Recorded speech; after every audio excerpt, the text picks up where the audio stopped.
It's much easier when you don't worry about this stuff and you just get that women are women and men are men, and you don't need to figure out why. You need to figure out how you can build that bond to communicate. To be a complete man, I always say you need to be completed by the opposite of you, and that is part of the feminine. And if you deny that and you're solely a man, you know, a life only as a man becomes a life against women. Welcome to the Masculine Psychology Podcast, where we answer key questions in relationships, attraction, success, and fulfillment.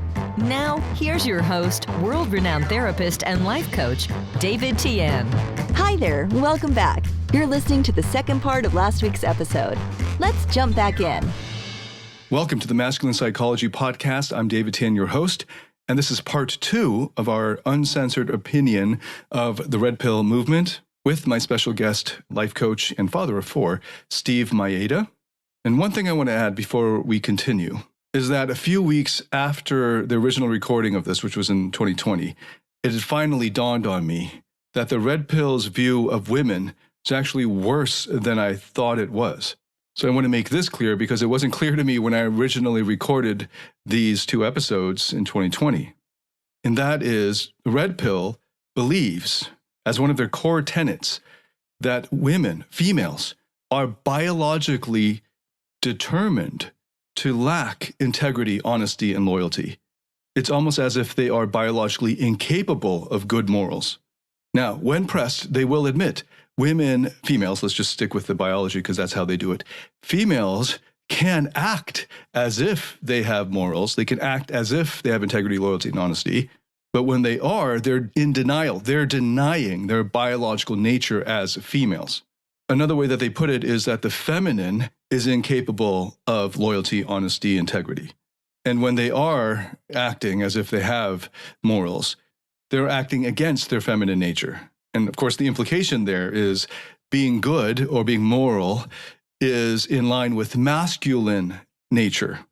So males are naturally inclined towards honesty, integrity, loyalty, and the females are not. They're the opposite. And they cloak this misogynistic belief in pseudoscience with very simplistic understandings of evolutionary psychology and evolutionary biology. In this podcast interview, I granted them that evolutionary psychology might make it so that human beings, whether female or male, are not naturally inclined to act morally. We are naturally inclined, just purely through evolution, to act in our self-interest. But that's true for men and for women, for males and females, because when it comes to evolution, all that matters is survival and replication. I believe that there is room for an explanation for the evolution of morality or moral sense in all recorded civilizations. But that would fall outside the scope of our analysis of Red Pill and Rollo Tomassi's book, but I hope to get to it at some point in my career.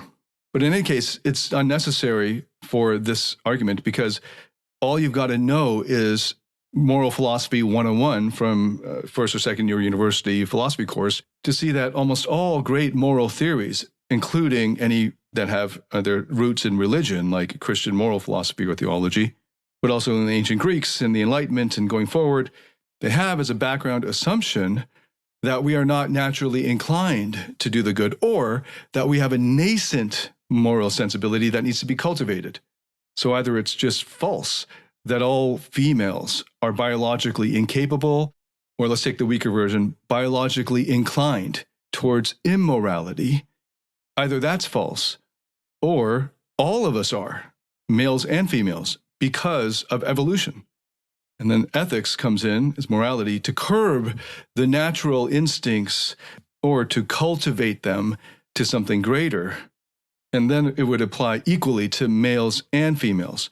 What Red Pill is doing is singling out females as a biological sex and saying that they are uniquely, unlike men, incapable of being moral, and that even when they do act that way, they are denying their female nature and acting like men.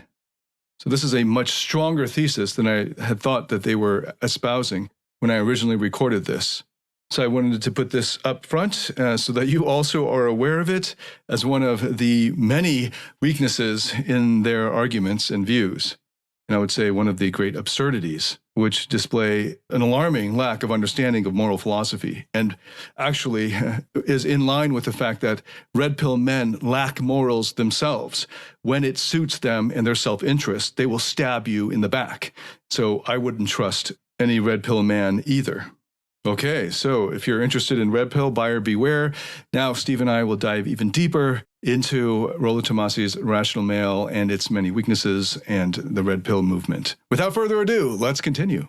The fear and insecurity of the spinning plate strategy of, I can't put all my chips in one woman because, oh my gosh, she could just totally kill me emotionally. So I've got to spread my neediness around to multiple women, right? So I'm going to be an emotional vampire, multiple women, and protect my own feelings. That's coming out of the fear and insecurity. So is it true that generally speaking, you'd want to get a girl who's hotter if all things are equal? The answer is obviously yes. Like, this is, unless you have some fetish that makes it just one of the minorities in science, right? So this is just straight up mating value. But hypergamy doesn't mean that for them. Hypergamy is about the fact that this is a biological imperative in women that they cannot resist. Like, so this is departing from all of the philosophy that I had mentioned earlier, because all of philosophy, which was moral philosophy from the very beginning, for over 2,500 years, has already come to terms with this. Like, they're red in tooth and claw, this whole of getting ahead in life. And where is the morality? Where's goodness? When's goodness? And the answer is, you need to resist.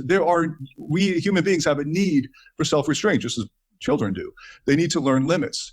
And when you can say, no, I'm not going to have that extra Ben & Jerry's ice cream, even though I really want it, and that's you resisting a biological impulse, now you've graduated to a healthier adult, right, from your child state.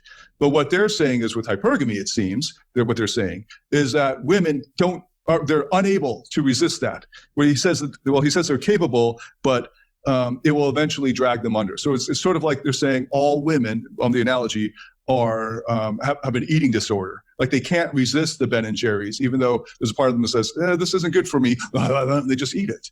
And that's not true. And it's really, I can understand where it's coming from, because it's coming out of the fear and insecurity of a closeted white knight. Yeah, it's funny because there's this article that Robert Glover wrote about hypergamy that I've been trying to find and search for. But it's so good because he talks about, this is such an odd, first off, he's like, hey, look, if you're looking at this, you have a problem. Like, if you're looking at the internet and trying to figure out women in this way, this is not going to help you. This will never help you. I just can't. It was so funny. Before all this, we were having like a water balloon fight, and it was like totally badass. It was just fucking great. It's fucking great. But anyway, so with Robert Glover wrote, and I forget what it is, and I'm not like a huge fan of it. Like, I'm not like a no more Mr. Nice Guy, like follower or anything like that. But basically, he wrote about, like, man, this is so weird. If you're looking at this, you have a problem. But even more so, we didn't work in this way. It wasn't about take. It wasn't about weighing a scale. And nowhere in our evolution do I think that this exists. So much to the point, and he pointed this out, which is interesting, because there's all this argument about origin and how tribal culture worked. And the thing is we don't really know. But there's this, like, in our culture, we can see what the red pill calls hypergamy to some degree. We can find examples of it. In our culture, we can definitely see people marrying up. Man, what are you doing? I'm on an interview. I got to be like one of those guys that gets all pissed off about it. But I'm terribly embarrassed. But that's cute. The thing is that we in tribal cultures, in American tribal cultures, which were very diverse. In California alone, there were 400 different tribes. Okay, so when people say like, oh, well, the Native Americans thought this, you're getting kind of dumb. But one of the things that was punishable by death was not like lying or whatever. One of the things that was consistent was that when you hoarded and didn't share. And I forget how specifically he brings this up in his article, but when you don't share and you take, that is one of the worst crimes that we see in humanity within a group. And hypergamy, in the way kind of like the red pill puts it out, is it's so about this hoarding scarcity mindset that is a tragedy when we get into interpersonal relationships.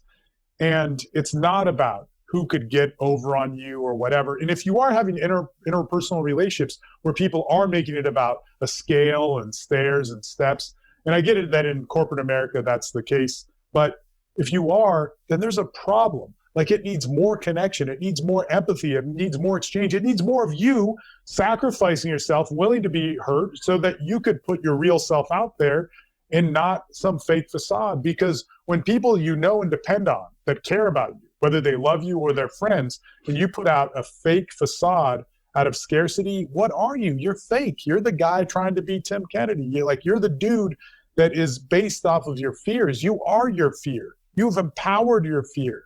And you are not you. And you being you and being able to be heard is all those things that Rollo Tomasi's listing off about, hypergamy doesn't care about. Those are all the things that will make you a badass. And when you're in love with somebody, you're going to do stupid stuff and you're going to fail. And that's how you're going to learn. And some of those things, like, you don't drive across 4 states to somebody that you don't care about, but to somebody that you do care about, goddamn right you do. That's one of the best things about man. And the reason why goddamn right you do, is because you've probably done it and failed and had it blow up in your face. And you've probably done it and had it work, or things of lesser degree. See, the thing is we're all afraid to be psychopaths, sociopaths. We're all afraid to be hurt and damaged people. But if you hold on to your pain, you become a psychopath. You become somebody who is a narcissist. You become all of those things. And that's what we should be talking about. Like, how do we have a good life out of all this? Yeah. How do we fulfill our sexual urge and have a good life? And it's crazy. Yeah. So narcissism arises from the split between the original self and creation of a false self. That's how the literature describes it. So basically, there's this toxic shame. There's a shame about who they are at their original level. Their original self, and they don't like that. That's not working for them in the real world. They're trying to get this love from certain types of women. It's not working, so they split off. They say, I have to be a different way. I have to be this, what psychologists call false self, in order to get this love. And it's very dangerous. The reason there's a difference between false self, false self and persona and parts. So in IFS therapy, a therapy style that I'm learning a lot now, would look at the false self as a new protector part. So you can heal the false self. And in the persona, the Jungian way of approaching it is, this is a useful part of you that you have as a front-facing, sort of representative to the world. And but when it becomes narcissistic is when you think that persona or that part is your real self, your true self. And because of that confusion, you're still underneath it, hiding all of this toxic shame of your original self. So they're trying to, here's my false self. I'm this alpha Worthington dude. I'm the alpha Buddha. And underneath is this little wounded boy who just wants love. And you can see it all through the book. He just wants to be loved. But he has a entire view of what love is, right? And so this child would also, or probably a teenager, like a preteen, would also be very judgmental towards sex. Like, ooh, it's dirty, it's wrong. So a good girl wouldn't like sex that much. And women don't actually like sex. That became another thesis in their book. And so this is white knight narcissism. And it is the splitting of into a false self. So at the end of the day, they can't experience love because they're just interacting as a false self to another female emotional vampire's false self. And it's just false selves interacting with each other. I break this down in a lot more detail in that 4-video series. But yeah, man, part of this is what do we do about this? So in order to heal that split, you need to recover the inner child that the false self is hiding and heal and grow the inner child parts. There are going to be multiple inner child in you.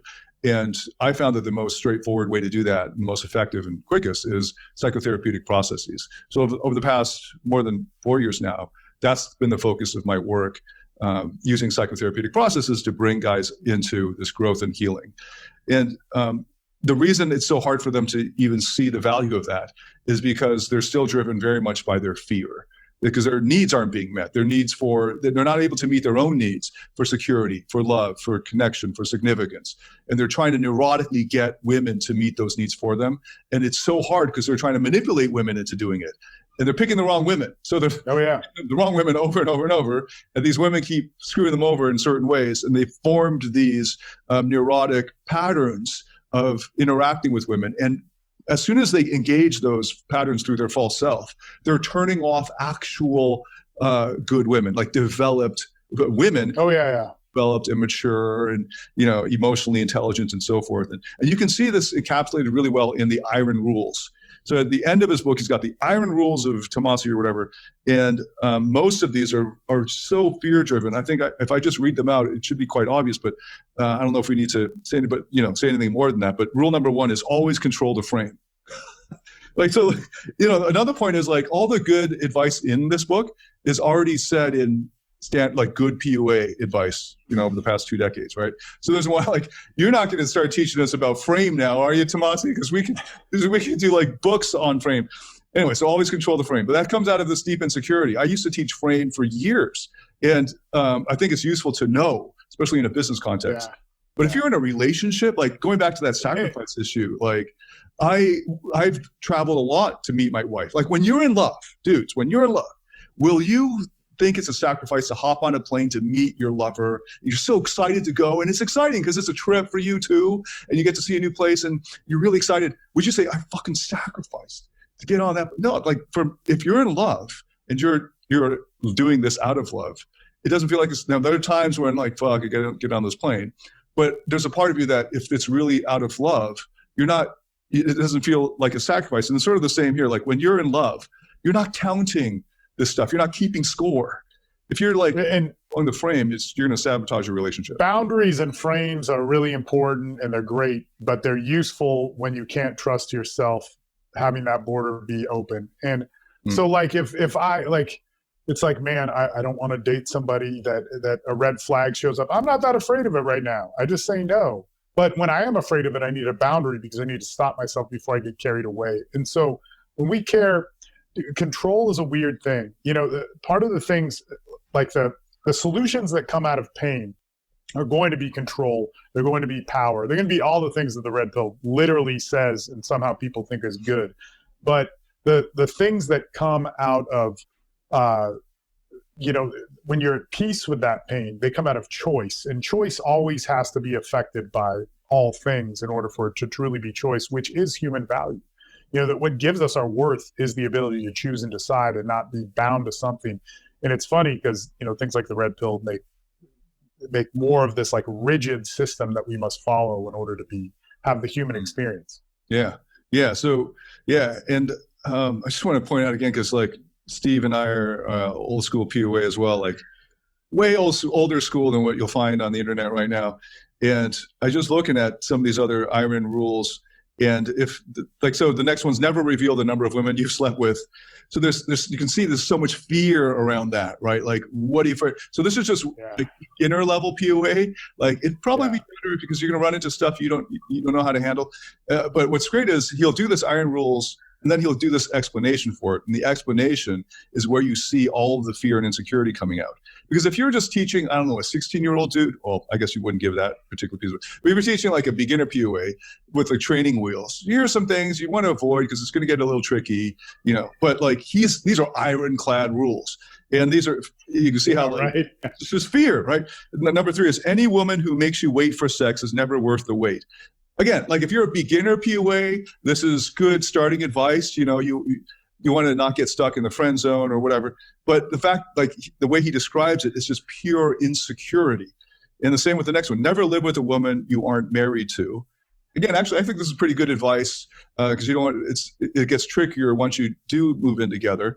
But he's like, this is never until marriage. Okay, but the reasoning for it is as he describes, is basically insecurity and fear. The fear of loss, the fear of getting hurt. Number 5, never allow the woman to be in control of the birth. Like this weird, went on those weird excursions about birth control. And like so man, I don't get that argument. Anyway, have you heard this? Like by the way, I found that Dr. Glover thing, and I posted in the chat. You can read a Oh, little bit. nice. Got it. I hear from both ends. I hear from quite like really sane people that I really like what they have to say, is that birth control destroyed, Western civilization, and it wrecked the family unit and all this sort of stuff. But it's just so weird how he writes it, because it's written in a way that could be taken wrong, and it does get taken. Yeah. It's like there's half truths, and birth control has been very disruptive for evolutionary patterns and so on. But the reasoning, the rationale for why there's this ironclad rule, it's all fear. The next one: women are incapable of loving a man in a way that he expects to be loved. Women love opportunistically. Women cannot appreciate sacrifices that men make. This is in the explanation of Rule 6. So again, just fear, covert white knights. This is actually their view of love, is what I've been describing as need love. It's the most basic love. And maybe it's a second level up, the second type of love, which is a transactional love. I'll love you as long as you love me back. And neither of those are actually real love. They're not mature love. They're not developed or evolved or integrated love. Love, like at the higher level, what the type of love that's required to have a successful relationship is one where you love just because that's who you are and that's what you're feeling at that moment, and it just comes out of you. So you're not looking for it to come back before you give it. And when you become a parent, it's a lot easier to see that. Like little baby, you're not expecting anything from it. It could pee on you, shit on you, and you're just full of love and just loving it. You're not expecting it. It doesn't have to come back to you in order for you to love this thing. And hopefully that's an easy example for guys who are still single to understand. And you want to get eventually to that point, because if you're at the point where you're just like, fulfill my needs, I'm a little baby, meet my needs for significance, make me feel important, make my sacrifices appreciated, or else I'll feel like shit. That's actually where you're expecting others to meet your needs for you, and you're incapable of meeting your own needs. So a big part of getting them through that growth process is actually teaching them what their needs are, and starting with universal human needs, and then showing them how they can meet their own needs and satisfy their own needs in themselves. So I don't know. I don't think we need to go through all these other rules. I want to kind of talk trash on all of them, but it's so weird, because this guy didn't come from experience. A lot of the guys didn't come from experience. I mean, there's so many of the dudes that talk about the red pill, and how many of them have actually achieved it? Because one of the things with me is that like, man, I can control a woman. Like, I get that. I can, like, I can, we were talking about it. Somebody wrote on my forum today. They said, Steve, what is breakthrough comfort? And I said, it was this thing that was taught in Mystery Method that this guy Future came up with, and then Sin and Future taught it. I taught a couple of classes, but like one of the advertisements was something like a woman would be willing to kill herself if you dumped her. Like, it was like the old school pickup, ads that like clickbaity and stuff. And I just told him, I said, but if you really did want to know how to make a woman kill herself, which I've never done that, but it's just like, there's probably better ways than breakthrough comfort. I get all of that, and I've lived all of that. I mean, like, man, all these guys, what they say their dream is, and it was fun. Like, I remember there were internet marketing parties in Austin, and one of the dudes, there were all these like fake PUA dickheads, and they're like, Steve, but you can't get two girls over here and fuck them, and I did. And then I said, man, you're not gonna fuck me, you're gonna fuck all my friends. And then they all sat there playing Street Fighter, going like, it's okay, Steve, you can. No, man, let's suck your dicks. There's like, and they were just like, oh, it's cool. But like, man, I mean, like, I have power sexually over whatever the fuck that means, man. Those things were fun, and in all of that, like, I didn't do that because I controlled them. Like, here's the other thing, right? Like, all these guys who have lots of women naturally in their lives didn't do it out of control or power. They may have had to be powerful at certain times. They may have had to have whatever control, but they didn't do it by like belittling or degrading a woman before they even met her, right? And now, don't get me wrong, there's like pimps that are psychologically, and part of that is psychologically like, torturous to females and so on. And that may happen in those situations, but I just don't see the red pill guys actually looking at people who have been successful with women in the ways that they think is successful. And when we talk about this would be like people who are tyrannical, people who are pimps. And for what, like, on a street level, that might be cool, but in the reality of that, it's not. Like, real life pimps aren't like these badass dudes. They're oftentimes losers, or people who are polygamists and so on. And there's might be some people that are really good with that, or like live a good life with that. And there might be some people that aren't. But we want this, yet we go about it in a way that clearly comes from our pain and clearly comes from just like damaged guys. And they don't get it. They don't get it. And they look up, like, who did they look up to? A guy that talks shit online about women, a guy that talks, so my wife and I had a problem. One of the dudes who is really into the red pill that we know, he was in Austin, and it was right after we resolved our problem. I said, yeah, man, no, me and my wife had this problem. He started laughing, and he said, he was laughing, right? He's laughing while saying this. And he was like, oh, what you should have done is you should have tied her up and left her there for a couple of days, and then brought women over and just like fucked them in front of her and then raped her while you did it. And like, this works. And I was just like, hey man, it's cool. And he's like laughing. And I'm like, dude, it's cool. It's like the reason why we didn't talk about the solution to this. And he's like, no, people write about this. Like, it's on the female red pill board. And I'm just like, dude, like I've not done that, but the desired goal that he thought of humiliating somebody to the point where they would follow you is shit that I've been involved with, and not done exactly that, but like to play that type of thing. And I don't do that anymore, but he's never done that. And for that to be delicious for somebody has to come from pain. And I know, because I was in pain. That's why I did it. Yeah. But like that's Right. beautiful. No matter their physical strength, for many men, emotions are too much for them to handle. It's why they can't give women the deeper levels of emotional intimacy and connection that they crave. It's why they fail to be the man that modern women desire most. A man with inner strength. A man who has mastered his emotions. Find out how to master your emotions through David Tien's Emotional Mastery Program.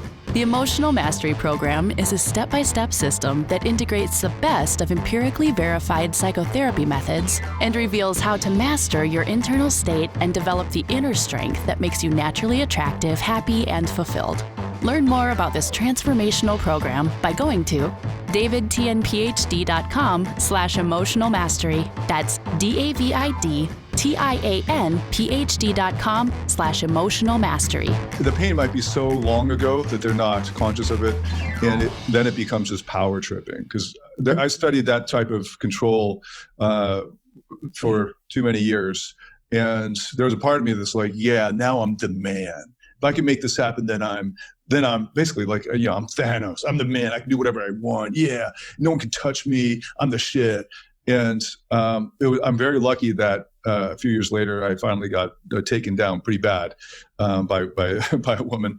Yeah, so that led me into exploring the red pill. But yeah, I mean, like, control is in psychotherapy, control is a bad word. Like, if you're looking for control, rather than, because you can't control, there's many things in life you can't control.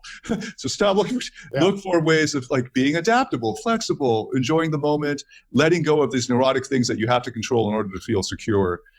And look, so here's the other thing too that I think the red pill should be responsible for, because I always hear Rollo Tomasi talk about this, is he says that so many people come up to me and say that I was about to kill myself and then I read your book. That's great. I think if a lot of guys read your book and did not kill themselves, that's a good thing. But I work with people who kill themselves. So this is what I fucking hate about the red pill again, is they cite drug addiction and male suicide.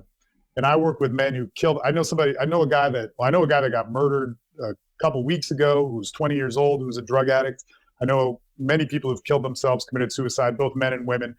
And addiction, there are more men in America that I see. I don't know all the stats, but the stats lean way more towards men that have it.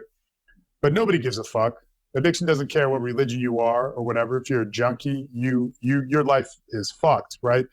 And in all of that, I know, and people that I've worked with have killed themselves. And that's like the reality of mental illness is a book does not solve that problem. And I think that is such a perhaps narcissistic way to put it, is that I work with people who want to die and have a very tough time with that on a daily basis, and who get themselves in really bad spots. And the solution is not just something that they read online or a small knit community. There's a lot of psychotherapy. There's a lot of fellowship and interacting. There's a huge component to this. And to put it that lightly, that the problem with suicide politicized into a male problem is terrible. So then the other thing too is that when you bring up, first off, the red pill has a lot of mentally ill people in it, and they do not address that. And that needs to be addressed, that you need to get outside. If somebody comes to my groups, I say, I'm not against therapy. I'm not against psychotherapy. Please see a therapist. If I think you have a problem, like, do yourself a favor and talk to somebody. Let's look at resources of how this can be discovered and so on, and yada, yada, yada. That's very, very important in when people work with me, because I'm just a coach, all that sort of stuff. The thing is that in all of that, you do not recognize, and this is what the red pill does great, is it speaks to guys in pain so well. And those guys who are in pain, the anger, the judgment, all those things are really great. But somebody who's in that anger and pain now as an adult cannot see. It's impossible to see. Will laugh at you. Even me, if I'm in pain, I'm really sad about something. They say, well, Steve, what about with your mom and how you grew up? And I'm like, that has nothing to do with it. Nothing to do. But if you start working at it in a legitimate way and in a legitimate setting, you will see that it does lead there, and that healing does have to happen. So when you say it's like a hurt little boy, nobody sees that, But when you start to go like, man, I'm really angry, and why am I angry? This is an exercise I have the people do. It's like, okay, well, you're angry about your wife leaving you. What does that mean? Well, I'm not respected, I'm belittled, this and that, like all the stuff about me, not about her. Okay, so what happens if you are that guy that's belittled? What does that mean? It means that I'm a tragedy, my life's a lie, da, da, da. You keep walking down this more and more, and then we go, well, when were the first times you felt that? When were times where you felt that? And really have them think, like, during adolescence, really have them think with the first time you had fallen in love in a high pressure situation, and when you were a kid. And it tends to mimic a pattern of how we cope. I mean, this, but it's just, why isn't that happening? We're talking about men's development. You're talking about being the best man, and all you got is power and rage and control. That's weakness, because no greatness, no great act doesn't come from a massive amount of inventory, whether that's a martial art, a skill, writing, anything you're going to master, which should be yourself, needs to come from the depth of that. Yeah, absolutely. Oh, that's great. Yeah. And I wanted to acknowledge that. Actually, I wanted to start off by saying there are parts of this ebook too that are inspiring and motivational. So I can see why a guy in a lot of pain would really resonate with them. It's also why the first part of this two-parter was mostly focused on trying to resonate with, like, also relate to that, how this can feel very soothing when you're in a lot of pain, to know that you're not alone, that there is a way to think about it. It's really important to see that you've got to grow out of this stage if you're in it, though, and get out of it, because you're eventually just going to stay in that kind of white knighting. And here's an example of what will happen down the road if you stay with this. On page 72, he does talk about his marriage. And he says, this is what, in the section, Kill the Beta, page 72, this is what marriage is. Normal, common, or become so. Not boring per se, though it is more often than not. And there's so many other parts where he just describes his marriage, and it's actually quite sad. I don't mean that in a condescending way. I really feel that this is tragic for him, and that he doesn't know how to create passion in the long term. He doesn't actually understand what love is. Because of that, he's not able to inject love and connection. Because in order to have love and connection, you need to be able to drop your guard and be vulnerable and be able to, like, deal with the fear and insecurity along with that, and handle that, manage that. And then to go further beyond connection into love, into unconditional love. That's another thing he talks about, like the myth of the feminine mystique, and the feminine unknowability comes along with the idealizations of unconditional love. And this is just because he's just confused on what love is. He's in that need love, the transactional love. And this is a great sign of, like, this is a symptom of the fact that the red pill lacks emotional intelligence, right? Like women's see that it's like have a logic. Women's emotions have a logic. It's just that you don't know what that logic is. oh yeah. It takes a translation. Yeah. See, Yeah. it's kill the beta, kill the boy, Oh yeah. kill the person, deny yourself, and that's how you get to the fantasy of what that beta that wanted to be an alpha saw as the solution. Yeah. It's so weird. It's so weird. Like, Yeah. Here's an example of how they basically just out of their pain and fear and insecurity, they make up stories to explain what happened to them in ways that make them into the victim role because it makes you feel better. Victimization, right? We talked about that in the first part. And here's a great contradiction in the whole argument. Women are both the most feeling and the most unfeeling of creatures. Right? So on the one hand, they want to say women, they're all emotions, and they're driven by these needs. And so like they're just emotions. That's the feminine and the unknowability of it. And then on the other hand, they're like, women will turn off these emotions like that. Right. So like they're the most feeling, but they're also the most unfeeling. And the way that they try to resolve that paradox is just because, well, when it's convenient for them, bitter man to claim she's unfeeling now, because he doesn't understand the logic of what happened. He's not making her feel special and secure. He's not giving her his presence and open up and so on. Like he's not giving her the right type of attention or reassurance. And he's let himself go. He's not growing. And probably she's not growing. So that's there's so many reasons why a relationship might fall apart, right? But it's like, is this a new fact for you guys that you're not going to find happiness in life if you don't keep growing? Is this like a brand new awakening to these guys? Like, yeah, if you stop going to the gym, you're going to start getting fat and not be so attractive. Is that the new idea? Right. If you let yourself go, it's like, I want a woman that I can let myself go. So there's this whole quotation in there about some guy who posted on the forum about how he just wants to rest. It's a super long thing. Basically, he's saying, I just want to rest. I want to find a woman to love me so that I can rest. I can stop working so hard. I can stop.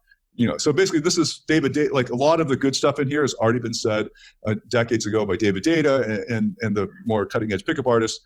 And it's the same thing, like the masculine temptation. I think that was chapter 1 of David Data's book, Way of the Superior Man. The temptation to want an end, like you want to get to the end of it and to finally be done. And this is an immature masculine. So almost everything, this whole book is just reeking with the fear and insecurity and the pain, unfortunately, of the immature masculine, who's actually a little boy who's hiding behind, actually probably a preteen, and then he's hiding another little boy who just wants love and connection, and is hiding behind a shouting, railing, flailing older boy.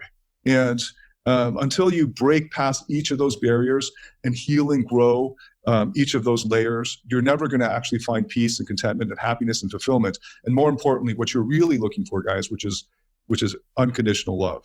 And you have to give that love to yourself first and discover how to do that. And if you continue with this narrative of you're the victim, you have to be a certain way, take on a new identity as a alpha energy in order to get women to like you, because they're still giving too much of a fuck, right?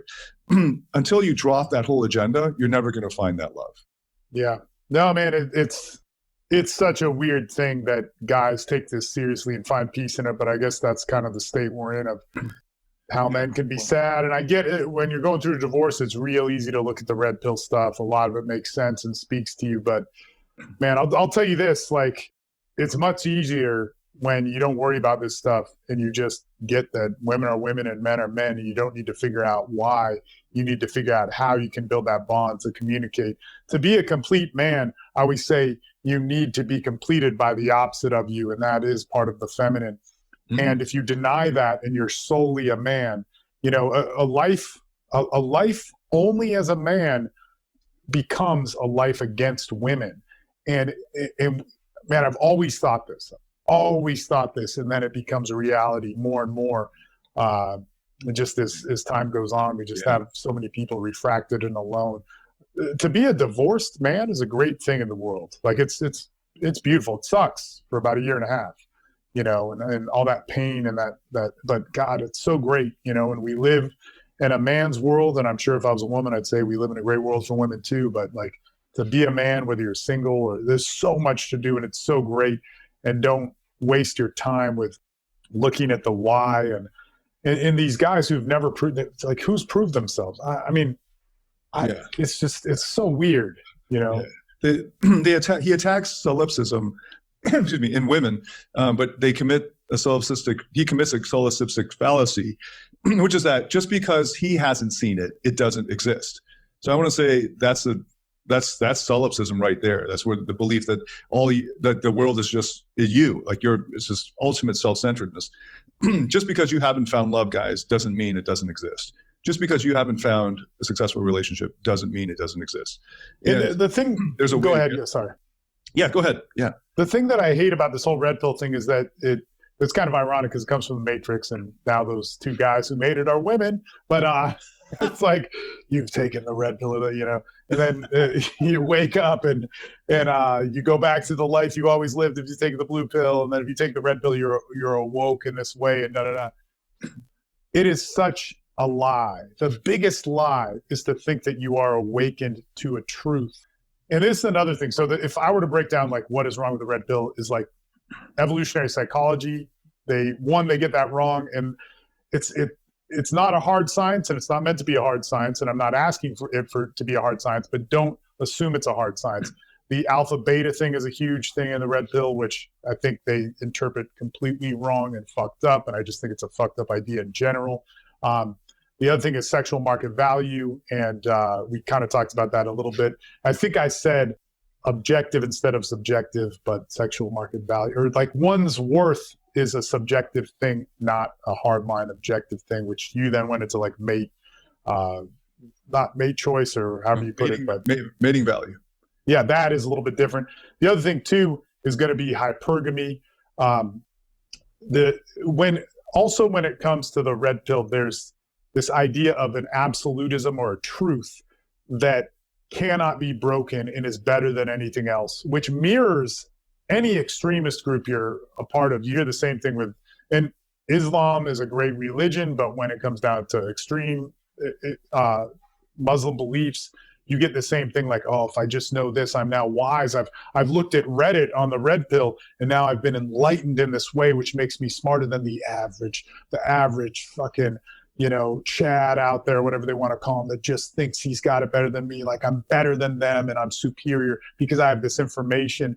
And we use the same thing, you know, with extreme Christianity and or whatever political system.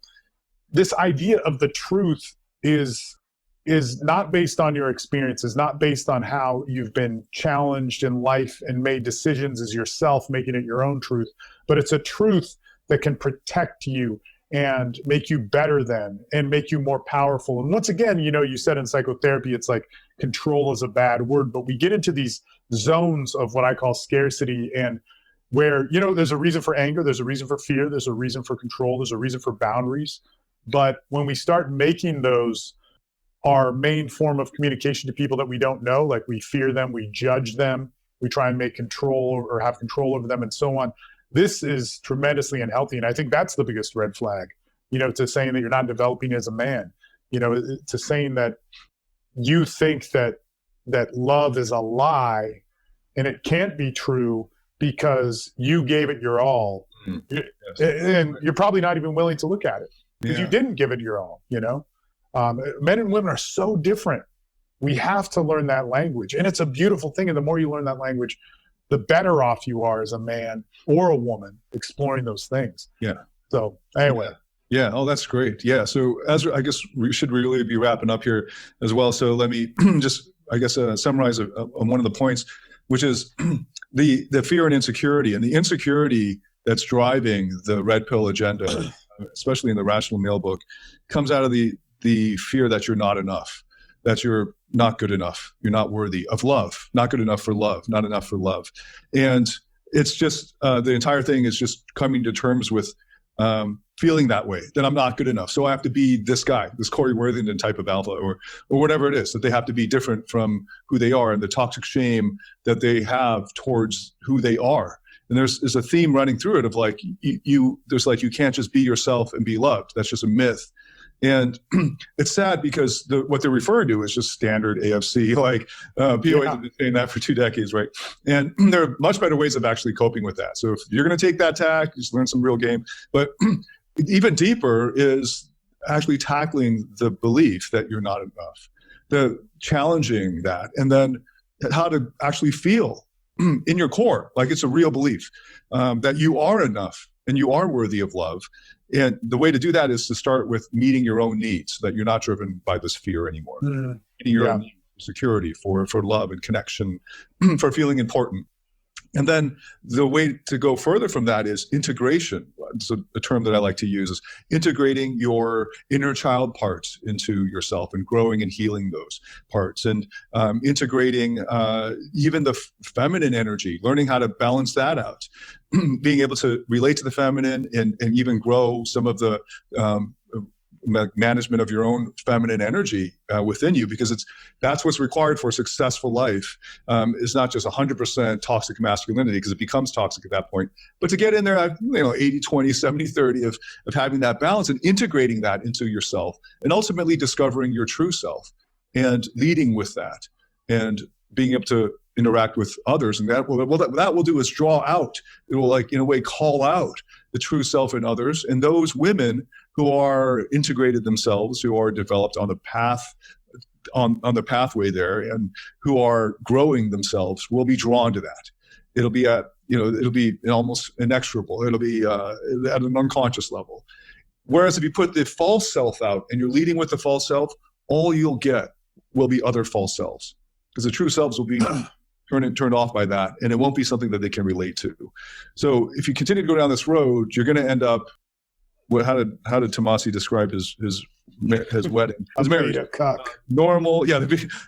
Even if you do get married, it'll be normal, common, becomes so, not boring per se, though it is more often than not. In that fear that there will be no more sex once you move in together, and then you can't spin plates anymore. All that fear and insecurity is such a horrible life.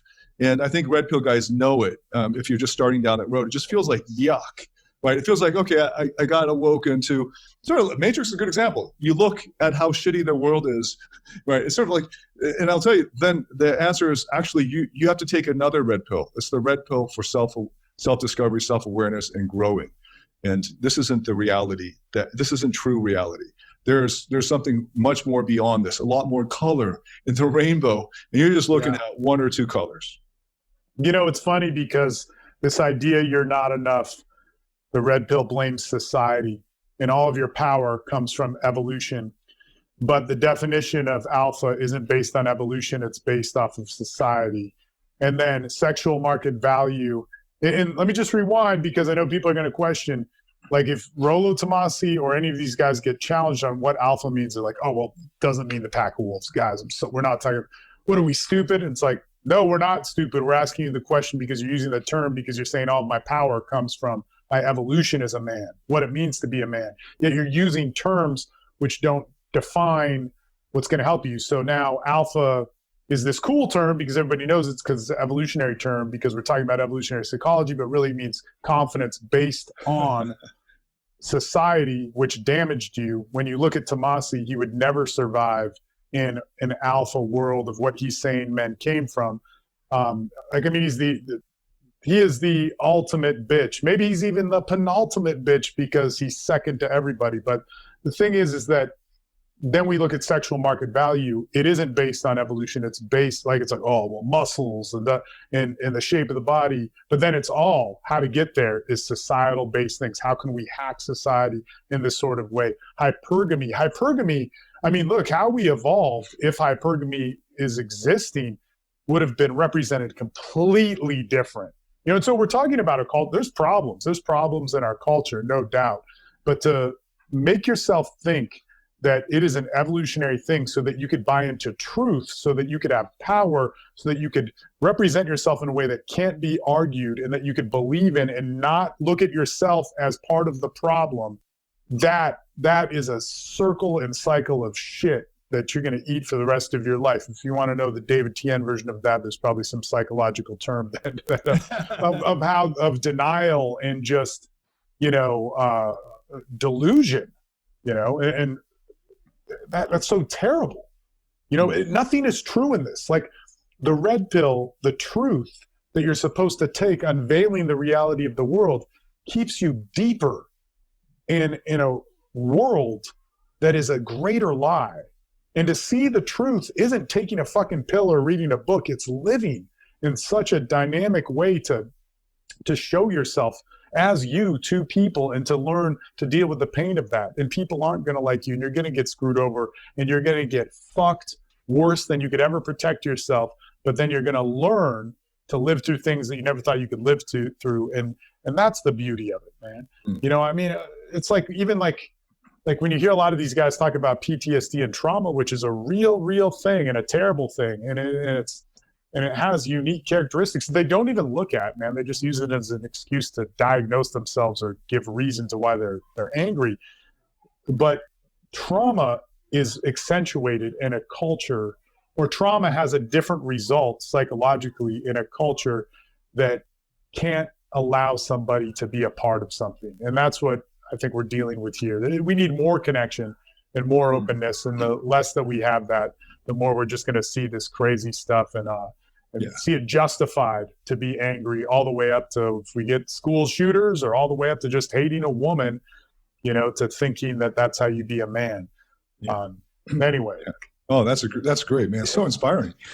So to end off, I guess, on the community thing, Steve's got a great community. Though don't go in there trying to push your red pill shit, but he's got a great community. So we'll link that up below. And I also have a Facebook group, and you can please join that. But again, we're probably not going to let you do a whole bunch of red pill bullshit. But if you have sincere, you guys are good with that. You're good at answering questions, and you're good at moderating. Like, it's pretty impressive, man. Yeah, it's like a full-time job almost now, moderating that.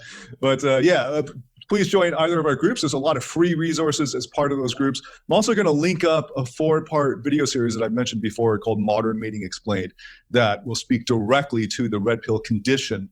That's a good phrase, the red pill condition, and how to heal and grow from it. So I'll link that down below. Steve, it was such a great pleasure. So we had a longer period of time so we can really dive deep, and it was great hearing your stories and your perspectives. I'm so thankful for having you on here. Yeah, you got it, man. Thanks for having me. You guys have a good one.